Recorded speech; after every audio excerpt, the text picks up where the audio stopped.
कभी सोचा है कि एक ऐसा देश जो सैकड़ों छोटी छोटी रियासतों में मतलब छोटे छोटे राज्यों में बटा हो, उसे एक कैसे किया जा सकता है? सुनने में ही नामुमकिन सा लगता है ना? खैर, आज हम उसी इंसान की कहानी जानेंगे जिसने इस नामुमकिन से दिखने वाले काम को मुमकिन कर दिखाया। जरा सोचकर देखिए, मान लीजिए आपके सामने एक बहुत बड़ी पहेली है जिसके 562 टुकड़े हैं और हर टुकड़ा अपनी मर्जी का मालिक है। कैसे जोड़ेंगे इसे?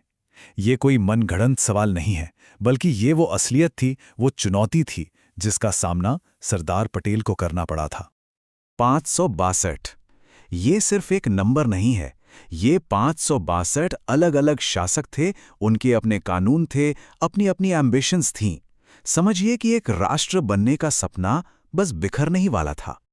तो आखिर कौन थे वो इंसान जिन्होंने इस बिखरे हुए नक्शे को एक राष्ट्र में बदल दिया? ये कहानी है सरदार वल्लभ भाई पटेल की। आइए उनकी इस असाधारण कहानी को थोड़ा और करीब से जानते हैं। तो हर बड़ी कहानी की तरह इसकी भी एक शुरुआत है। सरदार पटेल की कहानी एक बेहद कामयाब वकील के तौर पर शुरू हुई, लेकिन किस्मत ने उनके लिए कुछ और ही सोच रखा था। देखिए, गुजरात के एक छोटे से गांव से निकलकर पटेल साहब लंदन पहुंचे, कानून की पढ़ाई की और वहां अपनी एक अलग पहचान बनाई। भारत लौटकर वो एक शानदार बैरिस्टर बने। लेकिन फिर साल आया 1917 और उनकी मुलाकात हुई गांधी जी से।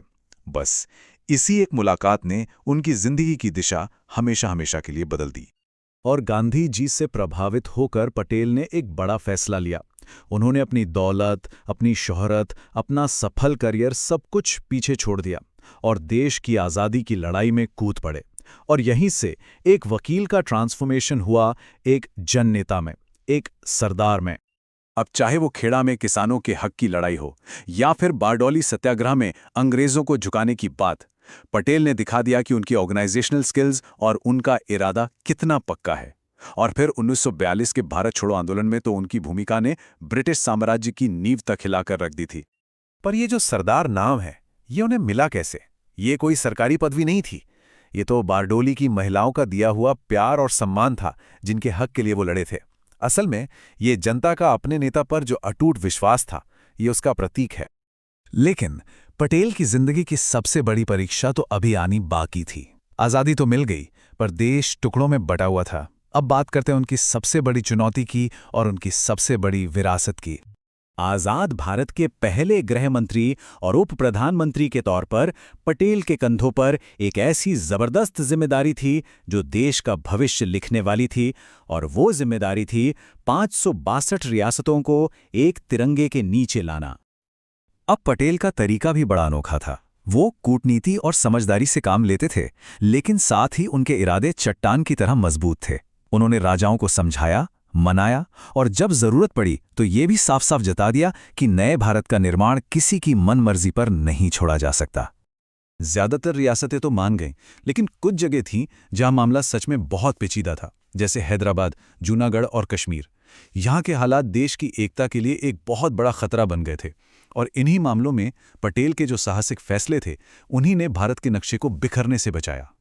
और उनकी इसी अटूट इच्छा शक्ति, इसी जबरदस्त फैसले लेने की क्षमता और देश को एक करने के इस कमाल के काम की वजह से ही उन्हें एक और नाम मिला, भारत का लौह पुरुष।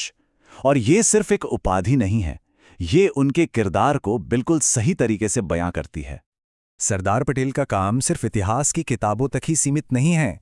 आज हम जिस एक अखंड भारत को देखते हैं, उसकी नींव उन्होंने ही रखी थी, और उनकी इस विरासत को आज भी कई तरीकों से याद किया जाता है।